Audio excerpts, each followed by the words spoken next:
Although as Minister of National Defense, I had sighting reports of UFOs. I was too busy to be concerned about them at the time because I was trying to unify the Army, Navy, and Air Force into a single Canadian Defence Force. And that itself was a kind of battle to the finish. So this was not high on my agenda. But about 10 years ago, I started getting interested due to a young man from Ottawa sending me material on the subject. I told him I was too busy to read it, but he had confidence that someday I would.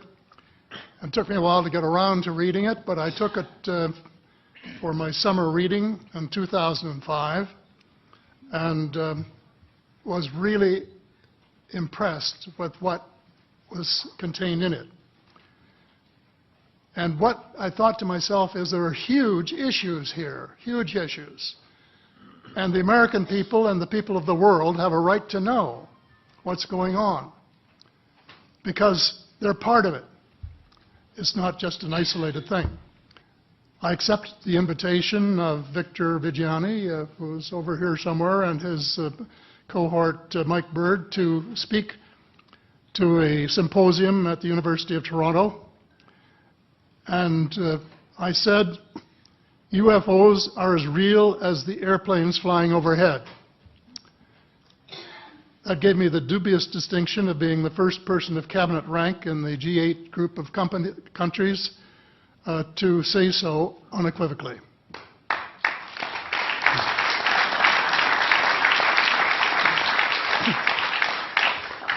In the 1960s sometime, it was a flotilla of UFOs headed south that crossed into NATO territory in Europe. And the Commander-in-Chief of the Supreme Allied Headquarters in Europe was naturally very shaken.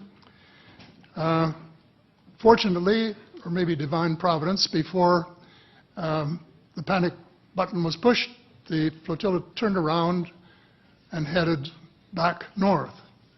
Obviously, they had thought maybe they were Russian and they were very concerned about it. Anyway, an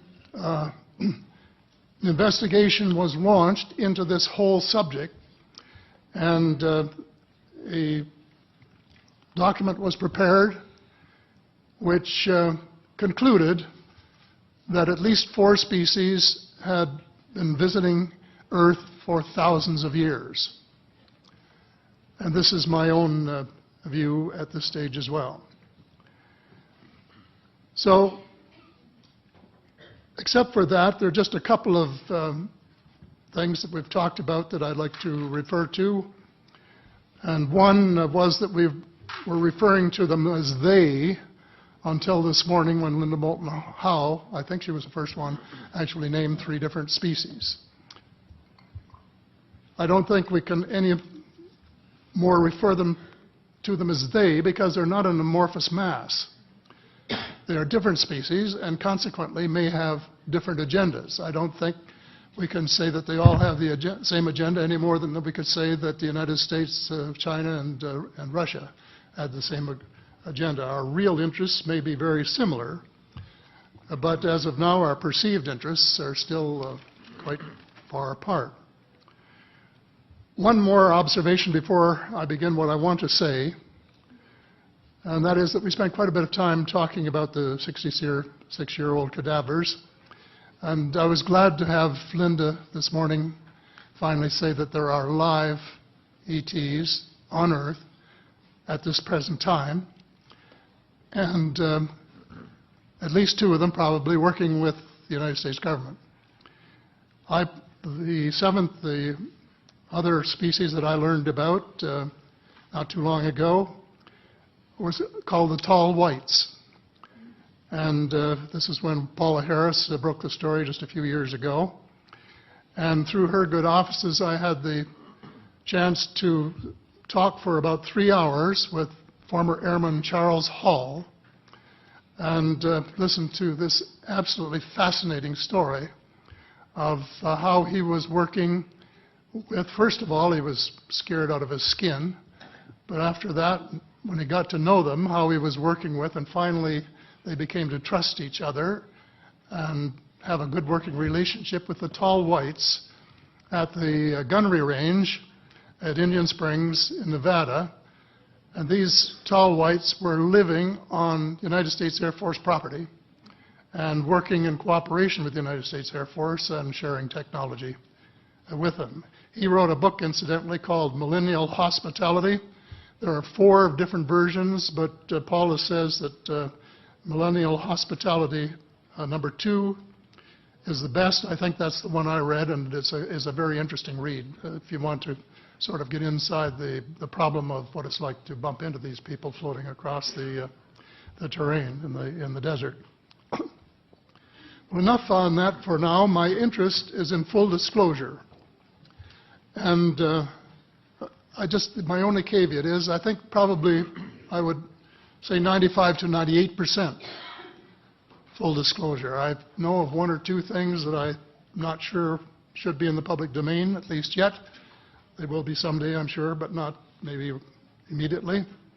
But just as children survive the idea of the Tooth Fairy and Santa Claus when they become adult, I think that tax-paying citizens are quite capable of accepting the new and broader reality that we live in a cosmos teeming with life of various sorts. The fact that some other civilizations are more advanced than we are may be humbling. And it exists.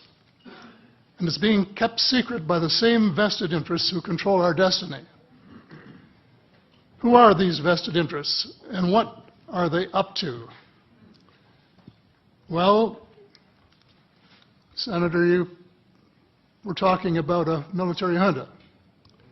In my opinion, that is true, but I have broadened and deepened the definition to cabal, and the cabal comprises members of the 3 sisters: the Council on Foreign Relations, the Bilderbergers, and the Trilateral Commission, the International Banking Cartel, the Oil Cartel, members of various intelligence organizations, and select members of the military junta, who together have become a shadow government of not only the United States, but of much of the Western world.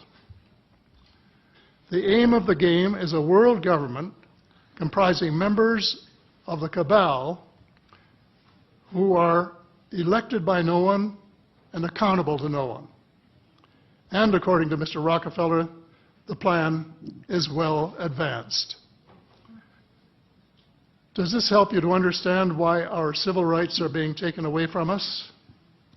I say us, because Canada too is included in the grand plan. So here we are more than a decade later fighting another war that can't be won. There is no country on earth powerful enough to protect its citizens against fanatical hate, as we learned from the Boston Marathon. And the mere attempt to pursue the impossible pits neighbor against neighbor and the state power structure against everyone. All of the freedoms won by the millions of men and women who fought and died in World War II are being flushed unceremoniously down the drain. The only hope of peace is a negotiated settlement. This will require a paradigm shift in American attitudes. It involves a de facto renunciation of the plan for a new American energy and the adoption of a pledge of cooperation with all humankind to build the kind of world which we are collectively capable of. Young people everywhere need to be challenged by a noble cause.